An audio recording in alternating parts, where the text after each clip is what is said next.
നമസ്കാരം. ഇറാനെ അക്ഷരാർത്ഥത്തിൽ തീർത്തു കളയുമെന്ന വെല്ലുവിളി നടത്തിയിരിക്കുകയാണ് ഇസ്രയേൽ.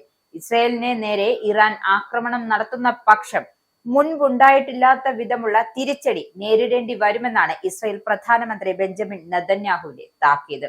ഇറാന്റെ ഭാഗത്തു നിന്നും അത്തരമൊരു വീഴ്ചയുണ്ടാവുകയാണെങ്കിൽ ഇറാൻ ഇതുവരെ നേരിടാത്ത സൈനിക നടപടിയിലേക്ക് ഇസ്രയേൽ നീങ്ങുമെന്നാണ് നെതന്യാഹു വ്യക്തമാക്കിയിരിക്കുന്നത്. ഇസ്രയേൽ ഇറാനെ സൂക്ഷ്മമായി നിരീക്ഷിക്കുന്നുണ്ടെന്നും ഭാവിയിൽ ഇറാൻ എന്താണ് സംഭവിക്കുന്നതെന്ന് ആർക്കും പ്രവചിക്കാൻ കഴിയില്ലെന്നും ഇറാന് പഴയ അവസ്ഥയിലേക്ക് തിരിച്ചു വരാനാകില്ല എന്നുമാണ് മുന്നറിയിപ്പ്. ഇറാനുമായുള്ള വർദ്ധിച്ചു വരുന്ന സംഘർഷങ്ങൾക്കിടെയാണ് US Abraham Lincoln carrier striker ഗ്രൂപ്പിനെ US പശ്ചിമേഷ്യൻ ഭാഗത്തേക്ക് നീക്കുന്നതായി റിപ്പോർട്ടുകൾ പുറത്തു വന്നത്. ഇതിന് പിന്നാലെയാണ് നെതന്യാഹുവിന്റെ പ്രസ്താവന എത്തിയത്.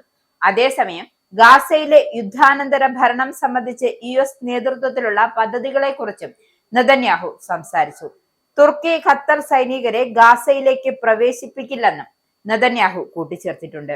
US പ്രസിഡന്റ് ഡൊണാൾഡ് ട്രംപ് അധ്യക്ഷത വഹിക്കുന്ന സമാധാന സമിതിയിൽ തുർക്കി ഖത്തർ ഉദ്യോഗസ്ഥരെ സാധ്യതയുള്ള പങ്കാളികളായി പരാമർശിച്ചിരുന്നു.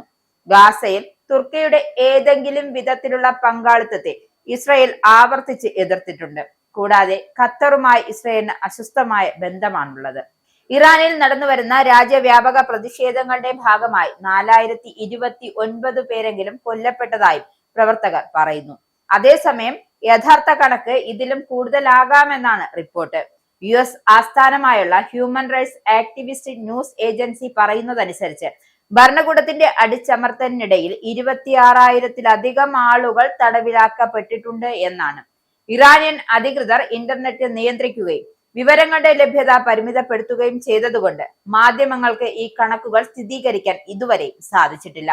ഇറാനിയൻ ഉദ്യോഗസ്ഥർ ഔദ്യോഗിക മരണസംഖ്യ പുറത്തുവിട്ടിട്ടില്ല. പ്രതിഷേധങ്ങളിൽ ആയിരക്കണക്കിന് ആളുകൾ കൊല്ലപ്പെട്ടതായി പരമോന്നത നേതാവായ ആയത്തുള്ള അലി ഖമേനി പറഞ്ഞിരുന്നു. രാജ്യത്തിന്റെ സാമ്പത്തിക സ്ഥിതി മോശമായതിനെ തുടർന്നുണ്ടായ പ്രതിഷേധങ്ങൾക്ക് ശേഷം ഇറാനിയൻ നേതാവിന്റെ ഭാഗത്തു നിന്നുള്ള സംഘർഷത്തെ പറ്റിയുള്ള പൊതു സമ്മതമാണ് ഇത്. പ്രതിഷേധങ്ങൾക്ക് പിന്നിൽ US ആണെന്നും ഖമേനി കുറ്റപ്പെടുത്തുന്നുണ്ട്. അടിച്ചമർത്തലിനിടെ നടന്ന വ്യാപകമായ അറസ്റ്റുകൾ തടവുകാരെ വധശിക്ഷയിൽ വർധനവുണ്ടാക്കുമെന്നും ആശങ്കയുണ്ട്.